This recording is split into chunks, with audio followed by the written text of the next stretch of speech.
Yes! Yes! Jared Polin, FroKnowsPhoto.com, and a few weeks ago you saw me do a Storage Wars edition video. Now, if you haven't seen that video, it's linked down below, but basically my old college had a storage unit for the past almost decade, and it was just sitting there. And they said I could go see what was in there and take what I wanted.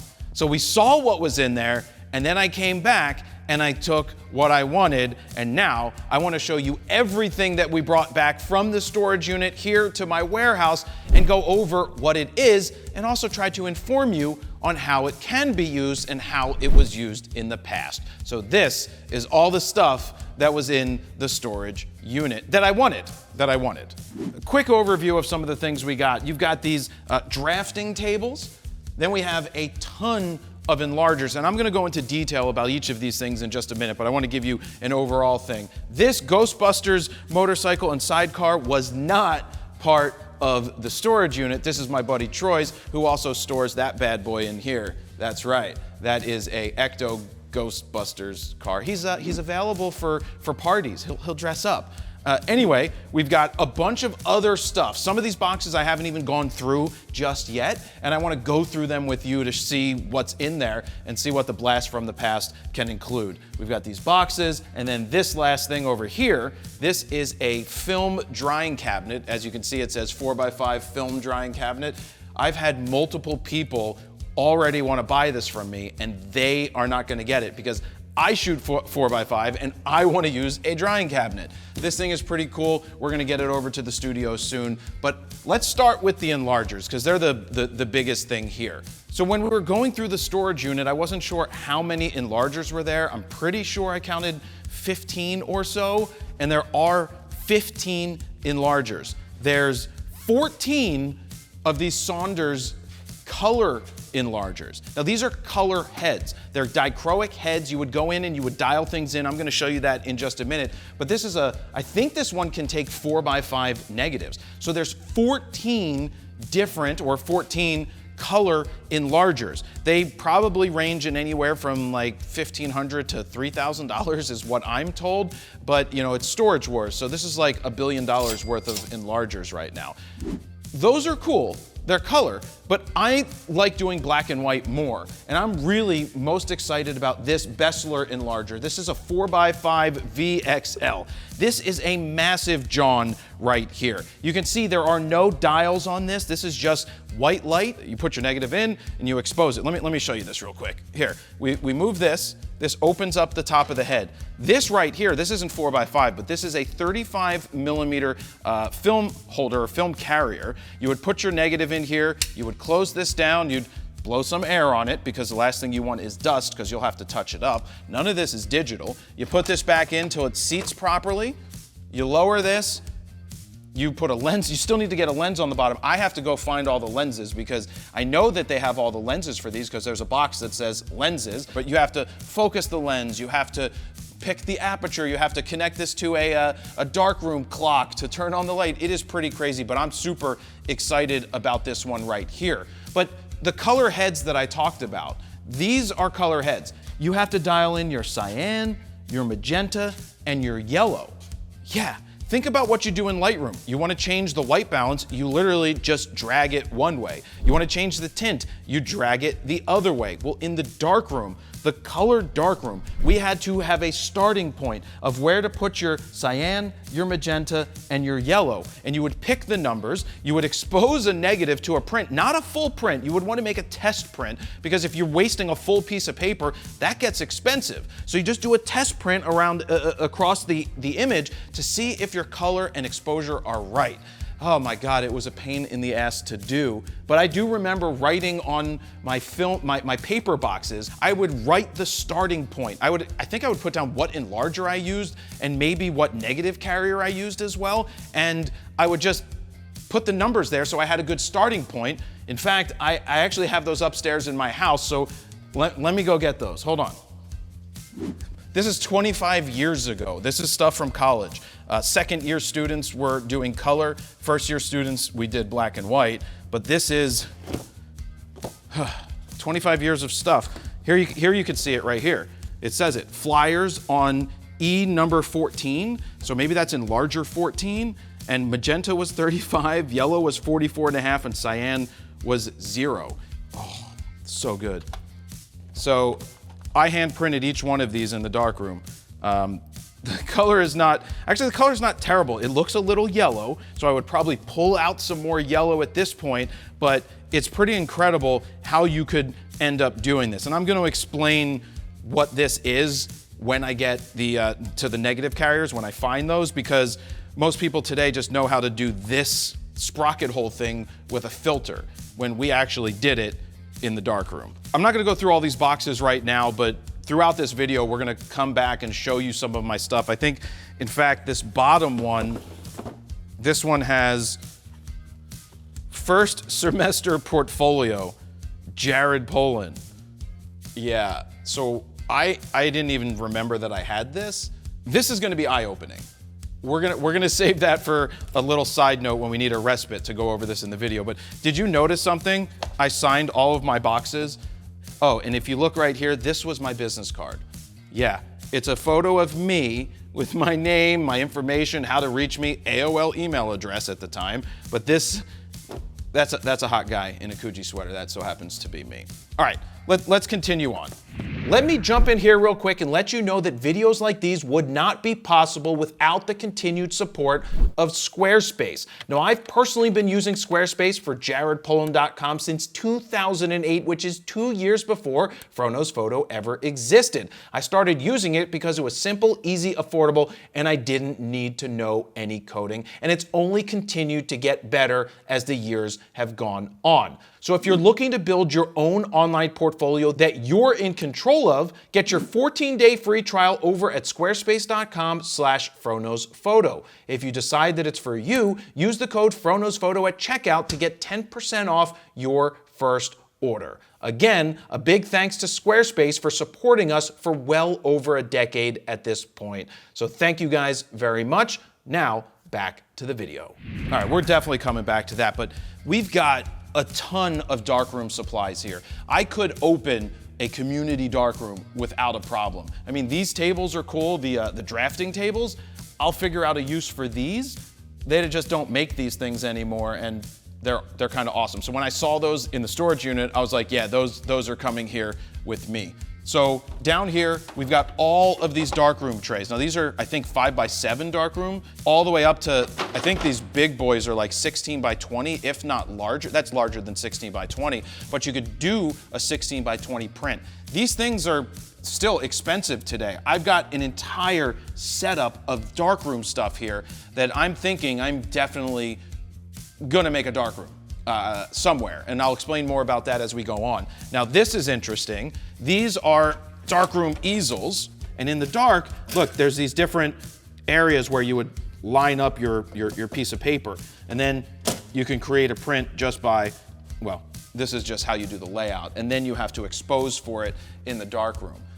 But I hear that these are super sought after and really expensive right now, but I will not be selling any of this stuff. Trading some stuff, I might do some trade for other stuff, but I don't sell these things because I didn't pay for them. I mean, it cost me to move everything. It cost me about $1,000 to get moving people. So a couple more of those easels. We have an eye washing station, which I'm not gonna use. I rescued this because I think Steven would like this on the set, but I also want to go through these boxes because there's a lot of stuff that I don't know exactly what's in there. I rescued case upon case of paper. There's 50 sheets in here. Yeah, it's 8x10, multi-grade 4, RC Deluxe, and it says Pearl. Pearl is luster. I love Pearl because it didn't really get the fingerprints that Glossy got, and I still use luster. If I have any chance I can get to do luster, I do luster. I don't know how much this stuff goes for, and I don't even know if this stuff will be any good after 10 years of sitting in hot, cold, hot, cold, hot, cold, hot, cold. We'll have to test it out, and that's perfectly fine. This is just some board I brought back for Steven just in case we want to use it as like reflecting board, but these are cases, all of these boxes, cases and cases of paper. All right, let's start going through some of these boxes. Oh, I had to obviously you've got some 8x10 trays here. There were these trash cans. How can you go wrong with metal trash cans like this?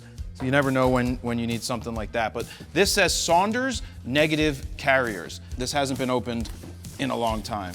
So let's, I'm not Peter McKinnon, I don't have a knife. Hey Peter, can you send me a knife? One of your pirate knives and stuff? So, this is a negative carrier that goes into the Saunders Enlargers. As you saw, the Bessler Enlarger one was bigger and rounder, but this is a opening for 35mm. You would put your 35mm film in there, close it up, slide it into the machine, and then you can start making your prints. This says, property of Antonelli Institute. I'm curious if any of these have numbers on them. What I'm looking for the ground out negative carriers. Ground out means that we were talking about sprocket holes earlier. What would happen is you would have to file this out. You would take a file and you would literally grind out wider so that the entire negative would get exposed to the paper. That way you could show the sprocket holes. It also showed whether you got your composition right in the camera or you didn't. Because again, going back to college and even high school, I didn't crop. I made a video about that down below. We'll link that one down below, explaining that back in the darkroom, why that was the case. But one of the reasons I didn't crop in college is I had this teacher, this professor, Marcia Goldner Triger, I believe was her name. And we went into class the first day and she handed us a negative, a slide holder and was like, see the world through this thing. And then I borrowed that and sold See the World keychains years ago. And she also said, you must print everything full frame with the sprocket holes. And she meant it. And the reason she was being like that and being forceful about it is she wanted to see that you thought about your composition. And I took that to heart. I remember there was someone who tried to say they did it full frame, but it didn't have the ground out negative carrier around it. She's like, you suck. Well, she didn't say you suck. I thought the girl sucked that did it. Anyway, let me show you some prints. Austin, come with me. Let me show you the examples of that. Okay, so examples of, well, this is a really prime example. Look at the distinctness of this shape. So the more they would grind it out, the more the sprocket holes would show up. One of the interesting things back at school is there were multiple ground out negative carriers. So I tried to get the same number every time, which is why I think I might have the same number on the box, is because I knew which negative file gave me the exact, what's in this box? Whoa. I knew which one I liked the most. It gave me the look that I wanted. So it was a ground out negative file, negative carrier to give me this look. Now what is cool about this is these are Allen Iverson prints. I made this. I got to shoot 1 or 2 games way back in the day when Iverson was playing. This would have been 2000. So we're looking at 26 years ago at this point, and this is an original print. And one of the reasons I'm thinking about doing a darkroom again is it's been, what, 25, 26 years or so since I've been in a darkroom. And for a long time with digital, we're like, well, why would we ever go into the darkroom again? It doesn't make any sense to do that because it's just so much easier to have a digital file that we have and then print it digitally, whether it's a printer or a Noritsu machine or one of those that could print digitally. And nowadays, 25, 26 years later, when everything is so easy to do digital and so easy to make prints on my Canon Pro 1100 by hitting Control P, well, now is the time to go back and slow down and set up this big ass Bessler and make 4x5 prints for my 4x5 project and physically make each individual print. From a sales perspective, it would be, in my opinion, much more sought after to have a print that the artist did themselves from the original negative versus hitting Control P. Now, of course, not everybody's gonna be able to have a darkroom, and maybe I'll let some people in to try it out, but that's what my thinking is and why my thinking has completely changed from darkrooms are never gonna come back to, well, it kind of makes sense to go into the darkroom. Now, what is cool about these Iverson prints, I got about 20 of them. I think I made a whole box of 50 and may have given some away or sold some to friends. These are original hand prints by me, which makes it more sought after. So if I ever sell them, I have original prints. I only have like 20 of them left, but I made these in 2000. I believe it was right around 2000. And they're still here. Let me cut in here real quick because I want to show you our custom Lightroom presets in action on this photo right here, starting with something from FroPack 3. We've got Mount Airy, which looks incredible. We also have November Rain, which also looks good on portraits like this, but I don't like the vignetting so much. So then I've got November Rain with no vignetting, but I think I want to settle on Mount Airy. The cool part about our presets is if you click on Mount Airy, you can then control the amount of the preset. You can take it down, or you could push it all the way up. So you have a lot of control that you can work with. The other cool thing is you can edit with all of our presets right in Lightroom Mobile. They work extremely well. But check this out, new and exclusive only to FroPack 4. There's X1, X2, X3, and X4. They are adaptive Lightroom presets. X1 is called Face Enhance. So with one click, it cleans up the face. It brings up the eyes. It smooths out the skin. It works extremely well. So you can see how awesome those adaptive presets are. But my all-time favorite preset that I love showing off from FroPack 1 is Skittles. Look what it does to this image. It makes it go boom. So look, if you don't know where to start with editing your images because you're new to editing, or you just want presets that absolutely don't suck, as you can see, ours do not suck. That's why we created 14 all-new custom Lightroom presets that you can check out right now at froknowsphoto.com/FroPack4. While you're over there, you can play with the sliders to see the befores and the afters, and if you decide to pick them up right now, they are currently on sale. Or if you want to save even more, you can get the Grand Slam bundle of presets that includes FroPack 1, 2, 3, and 4, and of course, it comes with the adaptive Lightroom presets. Now, let's get back to the video. Okay, back over to the boxes. I'm bringing this for later because I know there's something that I want to show you later with this. This says 35mm tanks.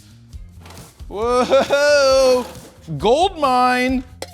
I wonder if there's any negatives. I wonder if anybody left their negatives in here. So these are developing tanks. I like the plastic reels, so you could do 2 rolls at the same time. Now, of course, you have to do this all in the dark, but let me just show you these. This is the negative. You have to go in the dark room, like you have to, no, when I say the dark room, you have to go into complete darkness when you are loading your negatives into this. A red safe light will expose your film that is not developed. Remember that if you're gonna go into the dark room. So you would go into a complete dark box, you would open up the canister, you would put your negatives into here, you would slide them in the dark, into here, and I do it with my eyes closed because you slide in and then you do this. And as you do this, it rolls around and it goes around each one of these things and then doesn't let them touch each other so that the developer can evenly distribute and develop. Because if you have a negative touching a negative, it's not going to get enough developer there and it's not going to be able to do it. Let's go into this box. Oh, Jesus, that's a heavy box. Fudge. This one says Darkroom stuff. Changing tents. Oh, changing tent, definitely can use these. Gonna have to check them for holes. This one feels like someone may have messed this one up. Alien Bee, is there an Alien Bee flash in here? No, oh snap, a focus scope. Man, focus scopes are cool. Focus scopes are, you literally put this down underneath the Enlarger, you look in and you focus the Enlarger until you see the grain. And if it's out of focus, you can't get it back in focus. But if it is sharp and you see the grain sharp, that means that the print is going to be sharp. Here's how people got this wrong. You remember the easel I showed you earlier? Well, people would put the focus scope onto the easel. But what is missing from that easel? A piece of paper. That fraction of a couple of millimeters will make a difference between your print being sharp and not. So you would take a piece of paper that's obviously not one you're going to develop, like one of these from the box, and you would put that in there and focus on it so that it was exactly the thickness it's going to be when you put the piece of paper in it. Because I was a stickler for focus, even back in college. All right, we've got a box here that says Schneider. Is it a Schneider lens? No. What is this? This is a Rodenstock. This is a Rodenstock 5.6, a 135 millimeter lens, which I believe 135 Enlarger lens is good for 4x5. This is a nice piece of glass. It looks nice and clean. Obviously, I would clean it up a little bit, but this is definitely needed for one of the Enlargers. Oh, geez, I'm dropping stuff. Look at this. It's dirty. This is a 4x, oh, this is for the Bessler. It's anti-Newton glass or something. So what this is, I believe I can put a 4x5 negative in here and still develop it full frame. Actually, hold that thought, Austin. I think I have a 4x5 here. You hold, I'm gonna go all the way over here because I think I brought down a smaller box.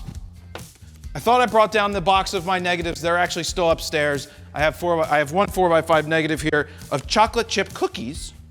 Yeah, not very creative, me putting a bunch of chocolate chip. Did I do this? Did I really do something that lame? Anyway, I'm taking this apart because I want to show you this.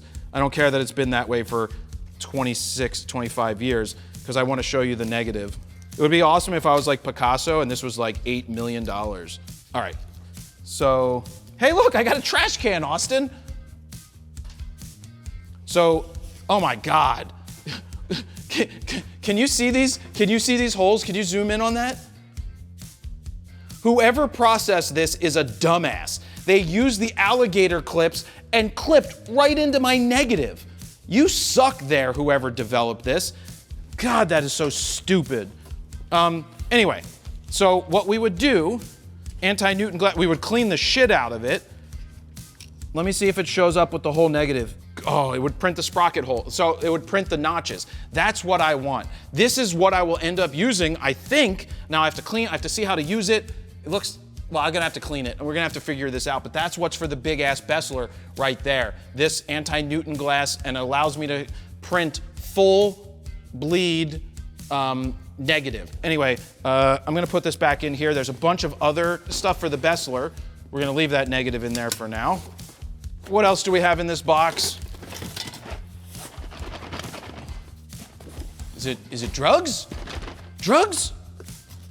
No, not drugs. This is for black and white. So these are contrast filters, the plastic kind that goes under the lens. So it would go underneath the Enlarger, under the lens. You would have an attachment for this, and the higher the number, the more contrast you are adding. I personally didn't like these plastic ones that went under the lens. I wasn't a fan of those. The reason I wasn't a fan of those is they had a tendency to get dirty.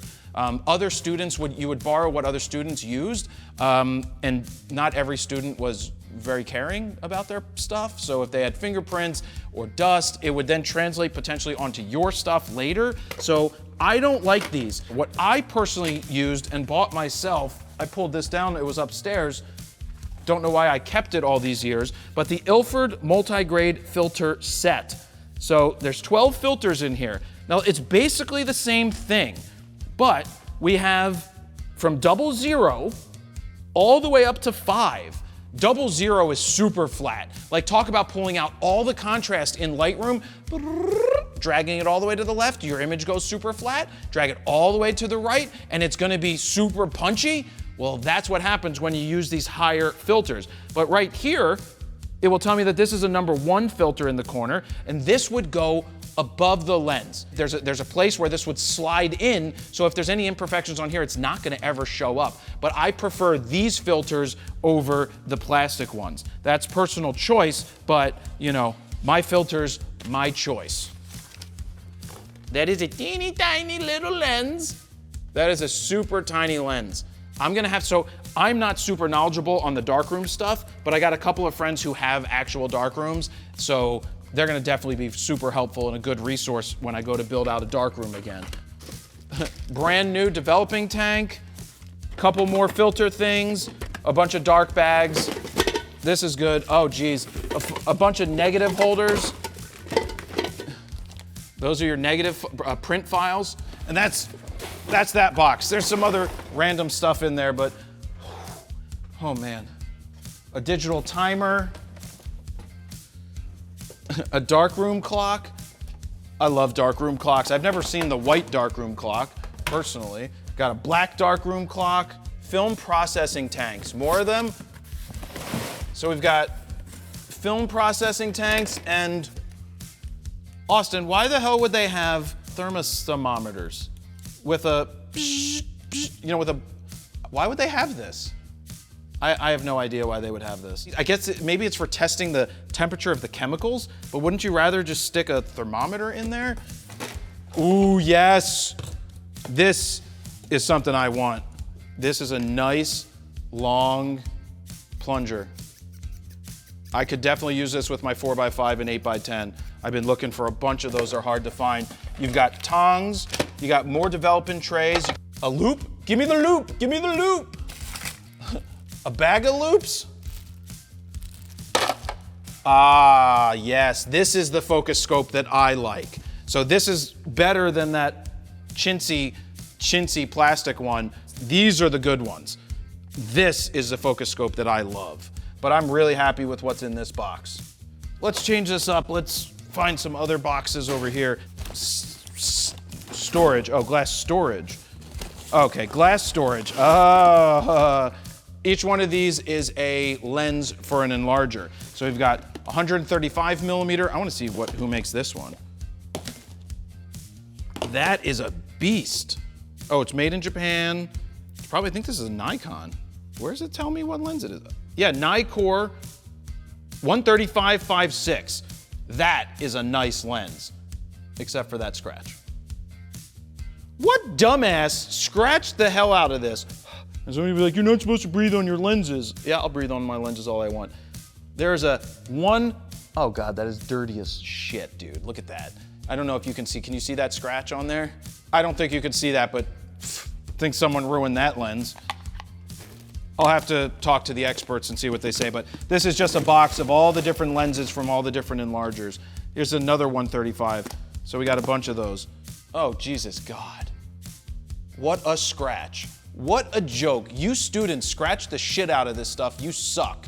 This is what I was talking about. In college, there were students that gave a shit, and there were students who didn't give a shit. And obviously we know what happens to the ones that didn't give a shit. They got kicked out of school or they didn't come back the next year because they just didn't care. You gotta take the utmost care of this stuff. And that's why I like trying to have my own, though I couldn't afford my own, so I had to make sure I used a certain number, or I would check it out and probably not return it and be like, no, I'll return it at some point, because I'm like, I don't want someone else to screw it up and I want to use the same negative file. And that's why I would probably get there extra early to the store where you would rent the stuff out in school to borrow it. I would get there first so I could get the negative carrier I wanted. That has to be what I did. Anyway, I'm not gonna go through every one of these lenses. Let's move that. Let's see what other boxes we have here. This says, Saunders enlarging lens and boards, no carriers. Hey, it's in an Allen's camera box. How cool is that? I don't have a knife from Peter McKinnon yet, so I'm just gonna do it with a key. This is why I need a knife, Peter. Okay, so we have more lenses. And then we even have lenses just sitting here. Well, these are gonna be nice and scratched up. They're not, maybe. This is what I'm talking about. Negative carrier, negative carrier. I wonder if any of these are this might be it. This says FF on it. Now it says full frame. It looks potentially ground out. This might be one of those. Well, it says full frame, so I guess what they mean by full frame, they mean that it's ground out. That's what I was looking for. How amazing would it be to match up my negative, the Allen Iverson print, to the sprocket holes on this, because it's unique. Each one is gonna be different because someone filed them and you can't do it uniformly. That is so cool that we have that. I'm super glad about that. What's this box? This says, ugh, Jesus, that's heavy. Enlarger lenses, film holders, 35 millimeter. Yes, yes. Here's the Ilford multi-grade. I bought my own, but I guess they got some of these. Oh, these are so good. If I could open a box. Jared, can you open? Wait, this isn't even open. It's still sealed. Yes. Yeah. Yeah, I'm like that kid opening the N64. Yes.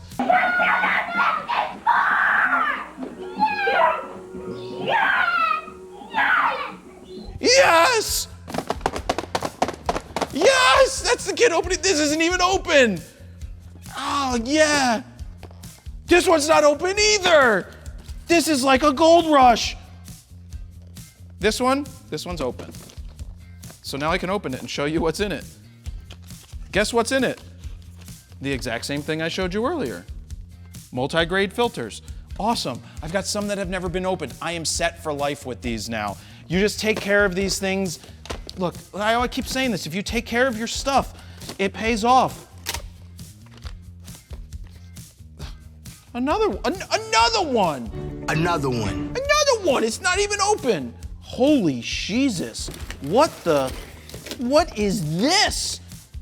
Other than one of the worst looking lenses that's called fungus? I think that's fungus. I think that's lens fungus. Should we snort it? No. That lens is, as we like to say in the industry, another one. This one hasn't been open either. This is great. Man, this is a great box. And then oh, there it is. 4x5 holder. So we got the 4x5 holder, but what I will not do is develop without being able to see the entire negative. I'm a full frame printer. That's how I am. So if this isn't, if this doesn't allow that, we are gonna grind this out. I'm gonna talk to somebody about the best way. If I have to file it out myself, or you get a Dremel, or you do something, or a belt sander and you just sand it wider, I am absolutely going to do that. So this box right here, these are the power supplies for the Saunders Enlargers. You gotta have the power supplies. A couple more boxes over here. Oh, there's this box. I saw this in there, and what it has, backdrop paper. Unused backdrop paper. I was like, I can't let that go. In here, oh geez. This is what you develop your porn with, XXXX. It's such raunchy porn that it gets an extra X. It's 4X. Actually, this looks like a ground out negative carrier because look at it. It's not perfectly straight. Hey, don't say it in the comments. I'm perfectly straight, okay? Let's see, because here's the negative from all those years ago of the chocolate chip cookies. Let's put that into here. This is definitely ground out. It's close. It's close. You can see the sprocket hole. This is it. We found one. We found a ground out 4x5 negative carrier. So you got some digital darkroom clocks, you got analog darkroom clocks, you would plug the Enlarger into this would plug into the wall, you hit expose, and then I get naked. Just kidding. Oh, and we noticed that you you do not put a baby in the bucket. Do not put a baby in the bucket. That's bad. Black darkroom clock, then we've got a safe light. Oh, more. There are more. Whoa, this is a triple tank. Actually, I think you could get four rolls in this one. So you could develop 4 at a time. This isn't even open. This is unused. I think that takes us through all those boxes. That's a lot of stuff rescued. Man, we could have a really cool darkroom.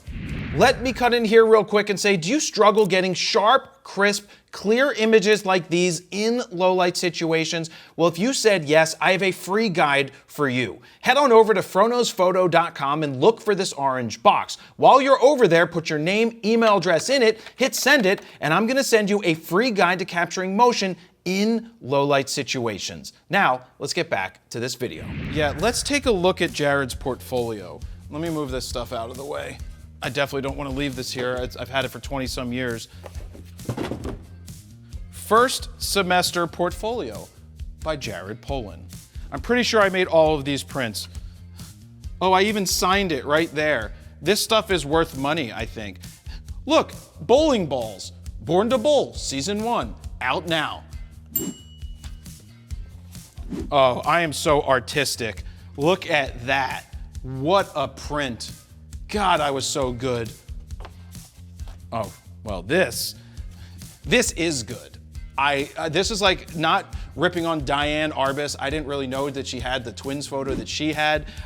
This was back when I went to Montessori school. Well, I went back to the Montessori school I went to, and there were these two girls, obviously twins, and I just really, really like that picture.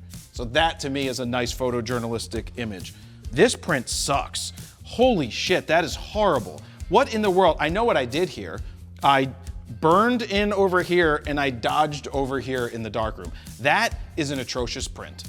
Next I went to my dentist. I had a 20mm lens, and the idea was I'd be in the chair and then they'd take a photo, then I'd take the photo. I mean, that's pretty unique. Oh, this is so unique, Jared. You are so talented. Oh, what a great photo. Garbage. Oh, Jared, you were so talented. What terrible composition of your cat. You know how lazy I was as a shooter? Austin, am I still lazy as a shooter? You're saying no? Are you sure about that? I still tell you I'm lazy as a shooter and I have to force myself out of it, but that's what I do. That's a lazy picture. Oh, this is pretty unique. Shooting the flyers from upstairs. It was like a Eric Desjardins, Eric Lindros right there. So I guess I did a triptych and tried to line it up the best that I could. Oh, there's more. But wait, there's more! Look at that! I did the whole rink. That's pretty cool. Wow, I'm such a good photographer, Austin. That's super unique and super cool. This is the what do they call it? First Union Spectrum. So the Spectrum didn't get blown up yet. Veteran Stadium wasn't blown up yet. That's a cool little fun panoramic, taking multiple frames. That's cool. The First Union Center, the FU Center got built. So there you go. That's unique. You just line it up after the fact. We got the Flyers scoring a goal. We got Lindros, Eric Delmore, and Chris Terrian. Now that is a nice looking print. Look how thick that contrast is. That is nice contrast. That looks like that's a 3.5 or 4 filter that I used. That's nice, except for cutting off their feet. You absolutely suck for cutting their feet off, Jared. That's not a terrible photo. With the fans cheering in the background, that is a nice print. I'll give myself props for that one. Then we've got John LeClaire. Super, it looks like I dodged him a little bit and made him a little brighter. That's nice. One of my all-time favorite prints in the history of photos. I know I was using Ilford 3200 for this. I have a big print over there that I think we saw earlier. That's full frame. It's full frame, but I didn't use I used the white, the black lines I burnt in there. Love this photo. It's Brian Boucher. Then there's a bunch more. I don't know, this must have been second semester. That is a really cool photo. I love that. I just so happened to be in the right place at the right time when I was photographing these guys and they scored a goal, and I was just pressed the shutter a few times and got that. So that was a good one. This is what I entered into the competition. Here's that other print I just showed you. Beautiful, much better right there. But look, I could have used this earlier when I was explaining to you filters. Zero filter. Look at this. I don't even know what this is. Someone must have given us a test to play with. I don't even know if this is good. I don't even know what this stuff is. I'm not even sure what was happening in this picture, but that is a really terrible, terrible signature. And anyway, that's it. I'm gonna wrap it up. These were other print competition files. And yeah, so my first semester was like right out of high school. Some really bad images there, but there were occasionally some good images. It's good to show you guys that because you're just starting out. Do you know how much harder it was back in 1999, 2000 to get better? You had to shoot rolls of film. You didn't know what exposures you were shooting unless you wrote it down, which I never did. And you just had to get better. And now you have it so much easier shooting digital. I highly recommend that, like, if someone's looking to learn photography, do not learn film first. Learn digital, because it's much easier and will lead to people getting better pictures quicker. And then once they get the basics and fundamentals down, in a couple years, then they can go and be like, oh, film makes sense. But I think it's wrong for schools today to teach film first. I think you go with digital and then you transition the other way. It's hot in here in the warehouse. I should probably sell a bunch of this stuff and get air conditioning put in here, but I won't. That's a lot of stuff. That's way more than I thought we were gonna end up taking out of the original shipping container. But to get all of these enlargers, to get all of the darkroom supplies, to get the dryer, to get all the carriers and everything else and the paper and the film is kind of insane. I could set up a beautiful darkroom. I wouldn't set up 15 enlargers at this point because I'm not running a school, but I'm gonna hold on to all this stuff. I am going to do it. I'm going to set up a darkroom somewhere. It will have a 4x5 enlarger. If I start shooting 8x10, maybe I'll trade a couple of these Sonders for an 8x10 enlarger. That would be crazy. But I'm really appreciative that the school allowed me to come in there, check that stuff out, and just use it, because I'm not going to misuse it. It's going to get used. I'm going to set up that darkroom, and we're gonna start making prints. So I don't know when that's gonna be, but I appreciate you guys watching this. If there's anything you'd be interested in down below, let me know. If you have any feedback, or you used to have a darkroom and you know more about this than me, which most people do, I need to get fully educated on this stuff now, but you know, let me know down below. So thank you guys very much for watching. Jared, PolinFroKnowsPhoto.com. See ya.